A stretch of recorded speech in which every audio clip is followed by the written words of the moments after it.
सामाजिक विज्ञान कक्षा सप्तमी हमारे अतीत भाग 1 अध्याय 5 शासक और इमारतें। शासक और इमारतें पुराने ज़माने में जिनका जो शासक था, शासन करते थे, उस समय किस प्रकार से इमारतें वगैरह बनी थी उसके बारे में हम इस पाठ में से जानकारी प्राप्त करेंगे। चित्र 1 कुतुब मीनार के पहले छज्जे को प्रदर्शित करता है। कुतुबुद्दीन ऐबक ने लगभग 1199 में इसका निर्माण करवाया था। छज्जे के नीचे छोटे मेहराब तथा ज्यामितीय रूपरेखाओं द्वारा निर्मित नमूने को देखें। क्या आपको छज्जे के नीचे अभिलेखों की 2 पट्टियाँ दिखाई दे रही हैं? ये अभिलेख अरबी में हैं। तो उस समय जो भी कोई शासक निर्माण करवाता था तो वो अपनी भाषा में उसके ऊपर कुछ पट्टी ऐसा लिखकर लगाया भी करते थे। गौर करें कि मीनार का बाहरी हिस्सा घुमावदार तथा कोणीय है। ऐसी सतह पर अभिलेख लिखने के लिए काफ़ी परिशुद्धता की आवश्यकता होती थी। सर्वाधिक योग्य कारीगर ही इस कार्य को संपन्न कर सकते थे।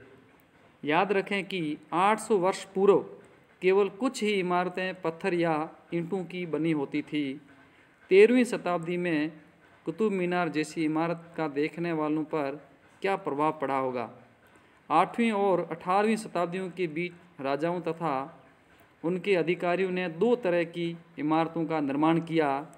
पहली तरह की इमारतों में संरक्षित तथा इस दुनिया और दूसरी दुनिया में आराम विराम की भव्य जगह, किले, महल तथा मकबरे थे।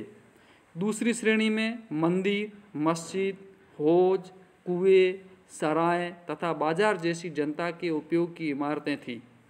राजाओं से ये अपेक्षा की जाती थी कि वे अपनी प्रजा की देखभाल करेंगे तथा प्रजा के उपयोग और आराम के लिए इमारतों का निर्माण करवाकर राजा उनकी प्रशंसा पाने की आशा करते थे। तो पहले ज़माने में कुछ इमारतें इसलिए भी बनाते थे, राजा लोग, शासक लोग ये सोचते थे कि आने वाली पीढ़ी वो भी जानकारी करेगी कि ये राजा उस समय थे, उन्होंने इस प्रकार का निर्माण करवाया है, और उसी समय भी जनता प्रजा को आराम मिले इसके लिए भी वो करवाते थे, और अपनी प्रशंसा प्राप्त करने के लिए भी ऐसे इमारतों का निर्माण वो लोग करवाते थे, राजा लोग करवाते थे। इस तरह के निर्माण कार्य व्यापारियों सहित अन्य व्यक्तियों के द्वारा भी किए जाते थे। वे मंदिरों, मस्जिदों और कुओं का निर्माण करवाते थे, परंतु घरेलू स्थापत्य व्यापारियों की विशाल हवेलियों के अवशेष 18वीं शताब्दी से ही मिलने शुरू होते हैं। तो उस समय जो व्यापारी लोग होते थे, बहुत पैसे वाले लोग होते थे, तो वे लोग, हिंदू लोग मंदिर बनाते थे, कुएं बनाते थे, मुसलमान शासक लोग मस्जिदें वगैरह ऐसा बनवाते थे, और व्यापारी लोग कुछ हवेलियाँ बनाते हैं। जैसे हमारे जैसलमेर ज़िले में, जैसलमेर शहर में आज भी कई प्रकार की ऐसी हवेलियाँ उस समय व्यापारियों की बनी हुई है जो देखने लायक है। अभियांत्रिकी कौशल तथा निर्माण कार्य। स्मारकों से हमें उनके निर्माण में प्रयुक्त शिल्प विज्ञान का भी पता चलता है। तो उस समय कलाकारी कैसी थी, कितना विज्ञान चलता था, शिल्प न खुदाई वगैरह जो पत्थर पे करते हैं, तो उसका भी पता चलता है उन इमारतों से। छत का ही उदाहरण ले लीजिए। हम 4 दीवारों के आर पार लकड़ी की सहतेरों अथवा एक पत्थर की पट्टियाँ रखकर छत बना सकते हैं, लेकिन ये कार्य उस समय बहुत कठिन हो जाता है। आज के ज़माने में छत तो आरसीसी की बन जाती है, पट्टियाँ भी लगा देते हैं। पुराने ज़माने में ऐसा आरसीसी वगैरह ऐसा सिस्टम नहीं था, तो कैसे बनाते थे? बहुत ही कलाकार लोग थे। जब हम एक विस्तृत अधिरचना वाले विशाल कक्ष का निर्माण करना चाहते हैं, इसके लिए अधिक परिष्कृत कौशल की जरूरत होती है। 7वीं और 10वीं शताब्दी के मध्य वास्तुकार भवनों में और अधिक कमरे, दरवाजे और खिड़कियां बनाने लगे। छत, दरवाजे और खिड़कियां अभी भी 2 ऊर्ध्वाधर खंभों के आर पार एक अनुप्रस्थ सहतीर रखकर बनाए जाते थे। वास्तुकला की ये शैली, वास्तु ने भवन निर्माण की जो शैली है, इसे अनुप्रस्थ टोडा निर्माण कहलाई। जो इस समय की जो कला थी, जो शैली थी, उसको अनुप्रस्थ टोडा निर्माण कहलाती थी है। 8वीं से 13वीं शताब्दी के बीच मंदिरों, मस्जिदों, मकबरों तथा सीढ़ीदार कुओं, बावड़ी, जिसको हम बावड़ी कहते हैं, बावड़ी में सीढ़ियाँ बने होते हैं, पानी भरने वाला सीढ़ी में उतर कर नीचे से पानी भर के आ सकते हैं बाहर। तो जुड़े भवनों के निर्माण में इस शैली का प्रयोग हुआ है। तो जो मस्जिदें, मंदिर है, मकबरे हैं, जो 8वीं से 13वीं शताब्दी के बीच में, उसमें ये अनुप्रस्थ टोडा निर्माण जो शैली है वास्तुकला की, उसका निर्माण प्रयोग हुआ है। 11वीं शताब्दी के प्रारंभ में मंदिर निर्माण। चित्र 3 क शिव की स्तुति में बनाए गए कंद्रिया महादेव मंदिर का निर्माण चंदेल राजवंश के राजा दंगदेव द्वारा 999 में किया गया था। चित्र 3 ख मंदिर की योजना है। एक अलंकृत द्वार से इसके प्रवेश भाग और मुख्य सभा भवन, जिसको महामंडप, जहाँ नृत्य का आयोजन होता था, तक पहुँचा जाता था। प्रमुख देवता की मूर्ति मुख्य मंदिर गर्भगृह में रखी जाती थी। धार्मिक अनुष्ठान इसी जगह संपन्न किए जाते थे तथा इसमें केवल राजा, उनका निकटतम परिवार तथा पुरोहित एकत्रित होते थे। खजुराहो समूह में राजकीय मंदिर सम्मिलित थे, जहाँ सामान्य जनमानस को जाने की अनुमति नहीं थी।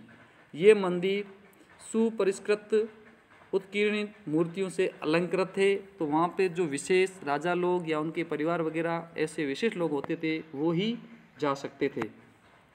चित्र 4 तंजावुर के राजराजेश्वर मंदिर का शिखर उस समय के मंदिरों में सबसे ऊंचा था।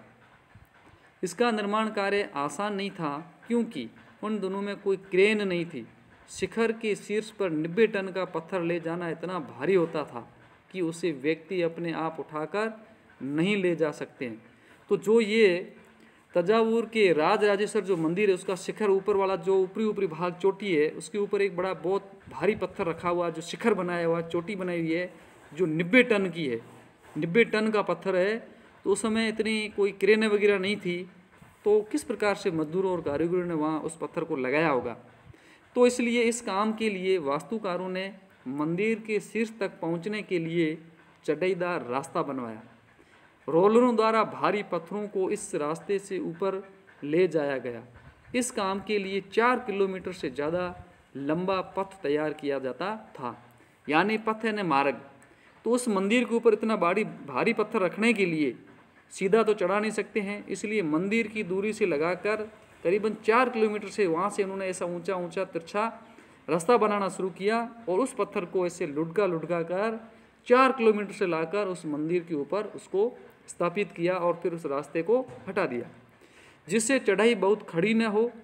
मंदिर बन जाने के बाद इसे गिरा दिया गया, मतलब उस रास्ते को फिर हटा दिया गया। मंदिर बनने के बाद में उस रास्ते को हटा दिया गया, लेकिन उस क्षेत्र के लोगों ने मंदिर निर्माण के अनुभव को काफ़ी लंबे समय तक याद रखा।